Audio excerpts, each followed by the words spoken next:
Welcome to the Juiice Pops Show. You guys are now tapping in to a mobile exclusive and also on a PC. So enjoy it. I got Pops in the building. Pops, what's going on, baby?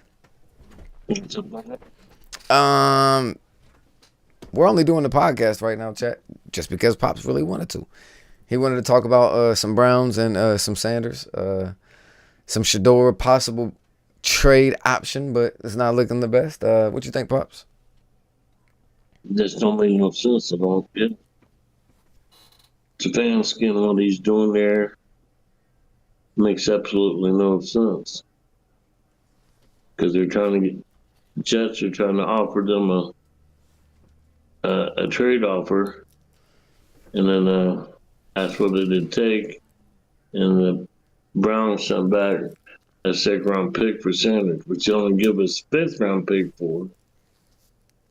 And Stefanski won't let him hit the field. It's all about ownership and stuff, so I'm kind of curious to see how this whole thing plays out next week. So if he wants a second for Sanders, what does he want? A number 1 and a number 3 for Gabriel? Like, what's the actual value of the evaluation here? If you drafted him in the 5th round, you really didn't even want him. You only drafted him because no one else took him. And you didn't want no one else to take him just in case you needed a quarterback. So why don't It's you? not ownership. Ownership's only worth at least a 5th round pick, but to me, he was a second round pick. He just got passed over. There's a lot of shit going on. I don't agree with him enough.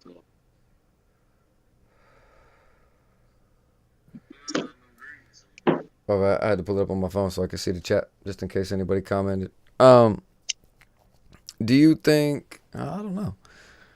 I feel like I've seen a little bit about the situation, and everyone states that Stefanski just has it out for Sanders. And at the end of the day, if you don't have it out for him, figure out how you can show the people that you don't have it out for him. Even if you choose not to start him, figure out a way that it makes your fan base know that you're still supporting your 5th round draft pick. Because as of right now, it seems like you drafted 2 quarterbacks and you drafted 1 quarterback just so you could make fun of him, and then another quarterback just so you could play him.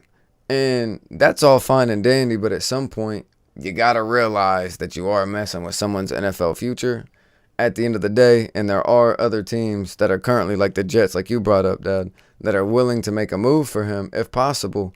But giving up a 2nd round draft pick for a 5th round draft choice is just fine. If we've seen some film from him, but you won't even let the young man step on the field to demonstrate anything that he's capable of. So now you want a 3 round higher draft pick just because, just so you can stick it to somebody. But at the end of the day, what happens if he goes out there and performs well? It's gonna make Stefanski look like shit. The 2nd round pick don't mean nothing. The Browns don't care about a draft pick. That's all they get is draft picks every year. Draft pick, draft pick, draft pick. Let's lose to get a draft pick. So I think at the end of the day, they should decide to allow the Browns fan base and Shedeur to understand that there's an opportunity for you here, and this is what your opportunity looks like. And just come out and say it. Say, hey, Gabriel has 1 game left after this last game.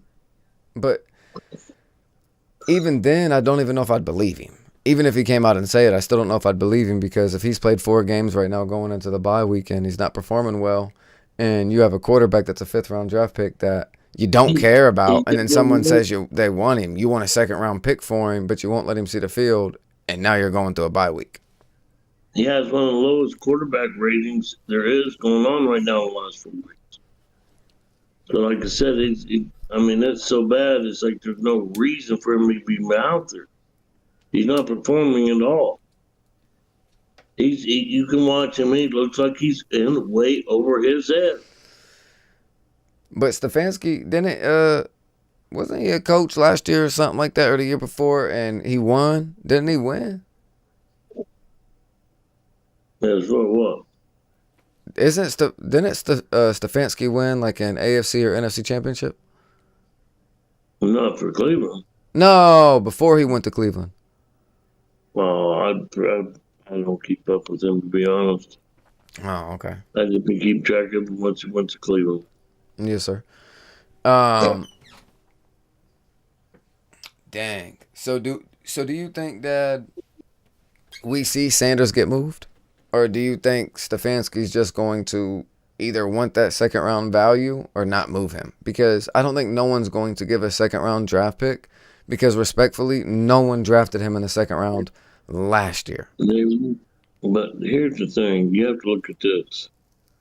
It's ownership that was the one who wanted Sanders at that fifth round pick, and he's well worth the fifth round pick.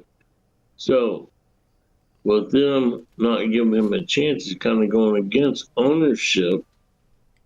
So, to me, I can't see this if if he comes out, God Gabriel, and doesn't put up anything at all like he's done in the past, because he's not going to, and they don't pull him, put in Sanders, something is going to happen. I got a feeling that he'll end up getting fired.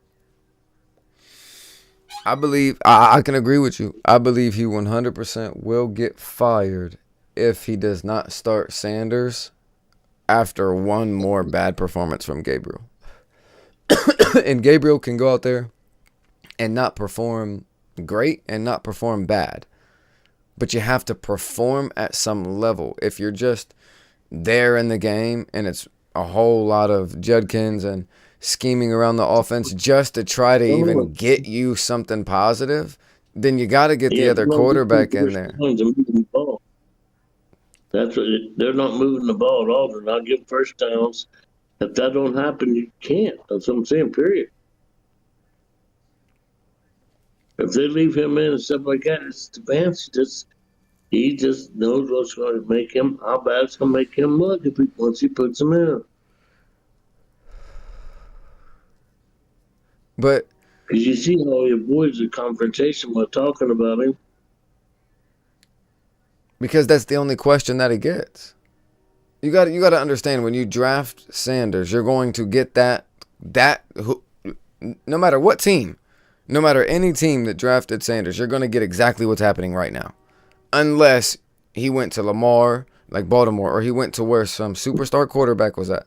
And even if that superstar quarterback was playing bad, and they played bad for 8 weeks straight, they would be saying the same exact thing right now about Sanders, though. So I do have an understanding, though, of why he would choose to ignore certain questions, though. Because ever since week 1, after he's been drafted, it's been the exact same thing. He should be the starting quarterback. So you don't want to blame him. He never won him. And that's why I'm saying maybe he's taking that road then. You guys are forcing this upon me. Since I have my contract, until you fire me, I'm going to force my guy, and I'm going to give my guy a shot. And either my guy's going to get me fired, or my guy's going to help me, become the head coach of the show. But I think no matter where Sanders went, though, this same problem that's happening right now currently would still happen. I don't think. I think the coach would be more susceptible if the quarterback was playing bad play. I think he'd already be in. Mm-hmm. I'm thinking it's just because of Stefanski, because of him not wanting him there.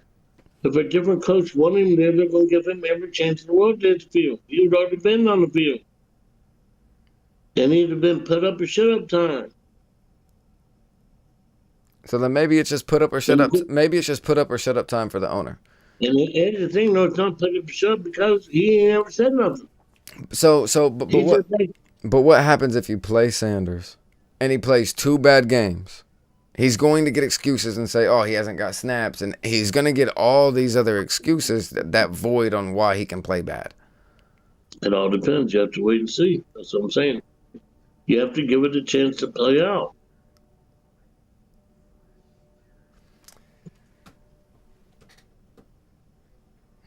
So what do you think, Pops? If you had to call it on how you think it would play out, how do you think this bye week goes, and then going into week 10, I think when they come back, how do you think it all unfolds? Do you think Sanders ends up getting an opportunity to play at halftime, has to wait until next week, or maybe has to wait until he gets fired? What do you think overall? I think you'll find out after the first week back. It's going to have to take the bye week in that game to actually see how it's going to play out. Then they'll be able to easily see what's going on after that first week, how it's going to play. We're talking about either he'll get fired, he'll have to be played, or he's already played that week. Something's going to happen after the bye week. Who knows what? Like I said, he can stand behind him all he wants, but when he plays like shit again, hey, it is what it is. That's one thing. It's going to be a different deal.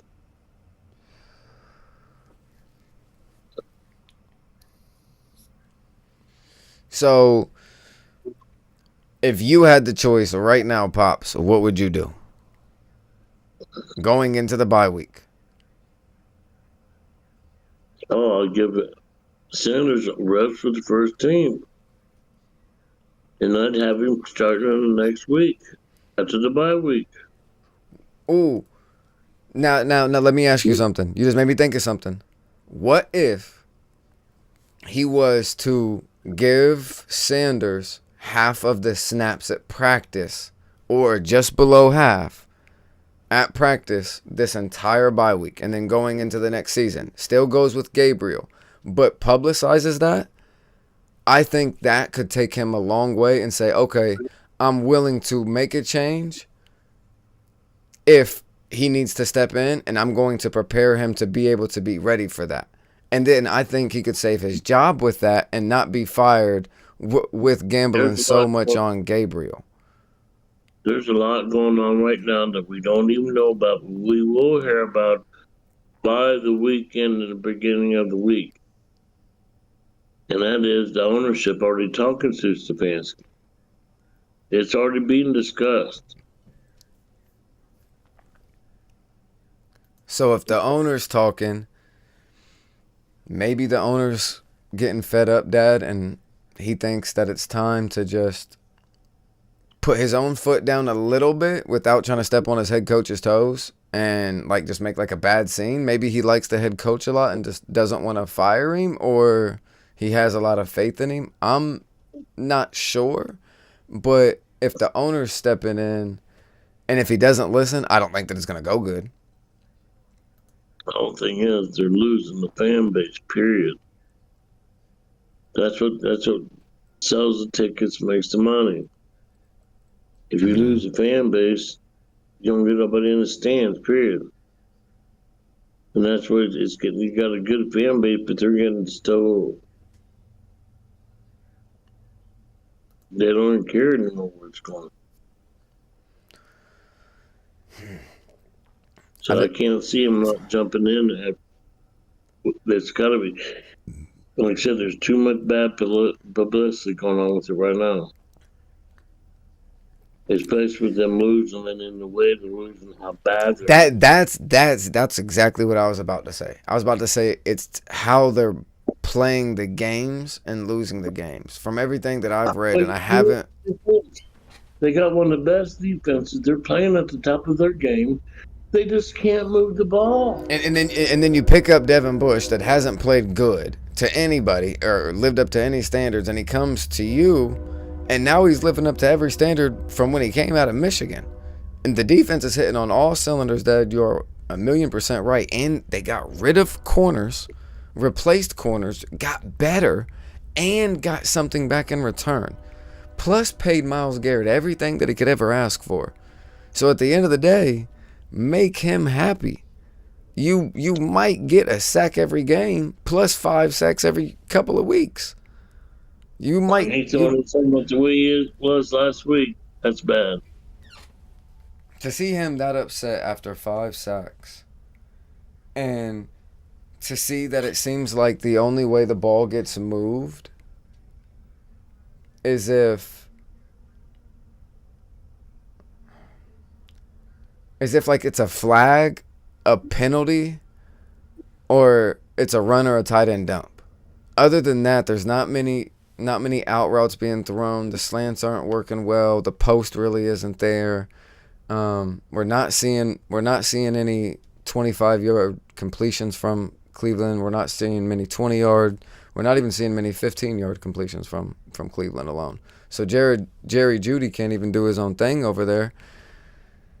So it's a little tough when that happens, and then you don't play Sanders, and then you have to have the owner step in, and then the owner steps in. So we'll see what happens, Pops. I think the Browns have to make a move, and we haven't even talked about the trades yet. We've just strictly talked about the possibility of Sanders either being traded or why he should just stay at the Browns, and more than likely better off keeping him because no one's going to give you a second.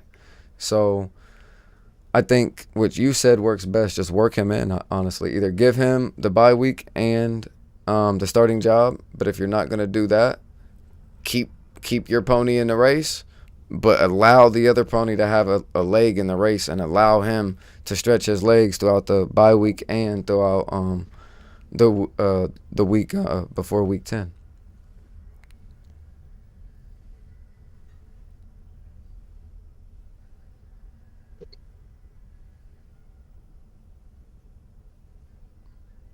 That's it.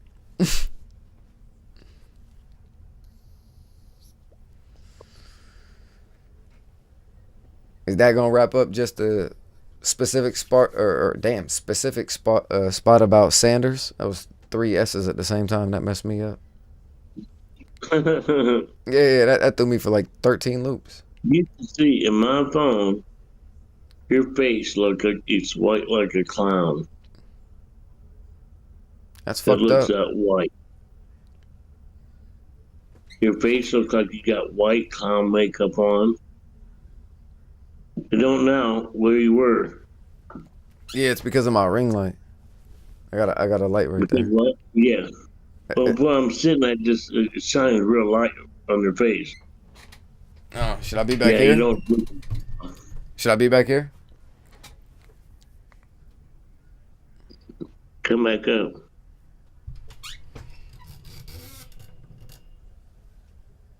Yeah, go back. Yeah. Can't see my bags as bad. It's not the bags, you can see the color in your face. Oh, When you come up, you can't see any color. All you see is it turns bright white. Your face is almost like it's white makeup, like a clown they put on their face. It looks that white.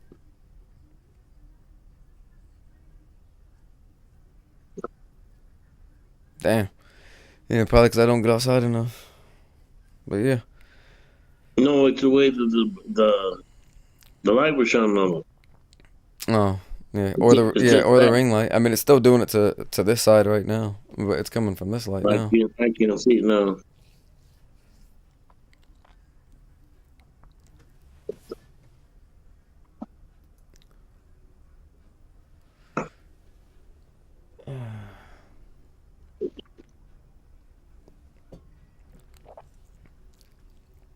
Going down 75.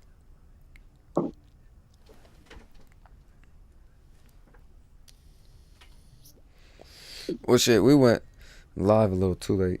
No one's popping in, but we can stay live though. But I did it in the mobile, so and I can't change it live.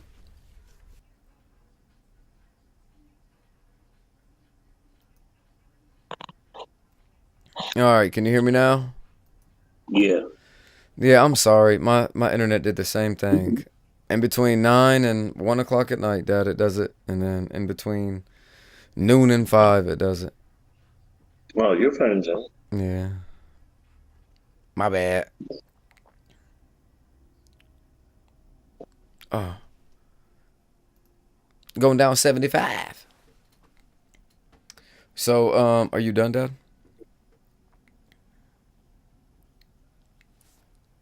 Yeah, unless you want tomorrow though early. Okay, but it's just like, all right,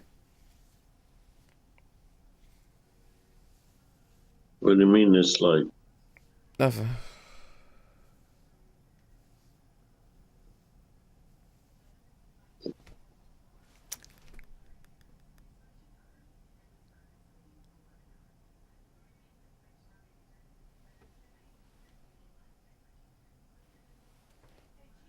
Yeah.